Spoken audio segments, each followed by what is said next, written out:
We start with some breaking news from Southeast Asia. Fresh clashes have erupted along the disputed border between Thailand and Cambodia, with both countries accusing each other of attacking first. The Thai army says it launched airstrikes after Cambodian artillery fire killed a Thai soldier and injured several others. Now, Cambodia blames Thailand for firing at its troops first and says several civilians have been severely wounded in the clashes. Both sides are evacuating civilians from border regions. The flare-up is the latest breach of a ceasefire brokered earlier this year that ended days of violent clashes over the disputed territory. Let's get more now from journalist Tommy Walker. He's following the story for us from Bangkok. Tommy, what more can you tell us at this point about the new border clashes?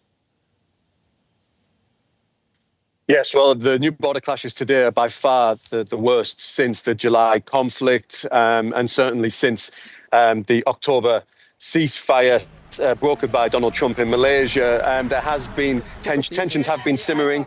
There was a clash in November. There was a clash actually yesterday, small arms fire clashes, which both of them really lasted for minutes, really, 10, 20, 30 minutes. But today, looking at the information from the Ministry of Defence of Cambodia, their timeline of the clashes looks like it's been going on for 6 hours. Reports say that Thailand's military say that the F-16 jets have been used against Cambodia military targets. Cambodia has reportedly fired its BM-21 missiles into Thailand. That's what Thailand says. The BM-21 missiles are, they're not precise. They're very, their targets can go anywhere, and they were used in the conflict. I don't know if you remember that footage of the 7-Eleven convenience store in Thailand that was hit by the BM-21. So the heavy arms fire has certainly returned. Tensions are continuing, and that's the latest from right now. And we might expect more violence in the coming hours. Exactly. Do you expect this to escalate further? Perhaps. I mean, tensions have been simmering, as I mentioned. This is the third reported clash since the October ceasefire. The previous two clashes were small arms fire. This is certainly the more severe one. Tensions have been building throughout many different points of the border. Nationalism on both sides is very high over this issue.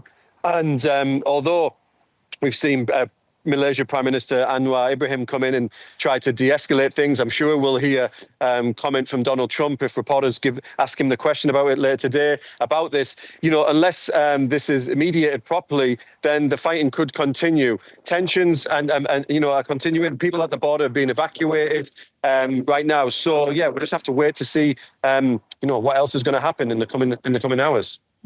You mentioned Malaysia, you mentioned Donald Trump. Both countries were, of course, instrumental in brokering a ceasefire deal earlier this year. It was signed in October.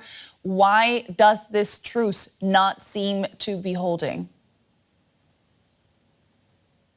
Well, that's the Joint Peace Accord signed in Malaysia. I mean, Thailand refers to that as a pathway to peace, a component to peace. These tensions over territory, temples, border lines have been going on for decades.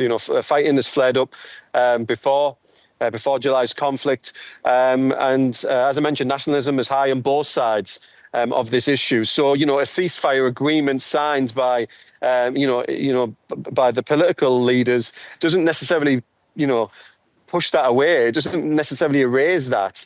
Landmine issues have been a major issue that have, triggered parts of this fighting. We've seen Thai soldiers injured several times since July's conflict because of standing on landmines. Thailand blame Cambodia for newly planting them. Cambodia denies this, and that's what's triggered the conflict in July. So landmine issues is also a problem as well as multiple border disputes. So it's ongoing. Hopefully politics can solve this, but tensions are still very high, and I'd imagine there's going to be more injured and more fighting as this continues. Journalist Tommy Walker in Bangkok on this latest flare-up between Thailand and Cambodia. Thank you so much, Tommy. Thank you.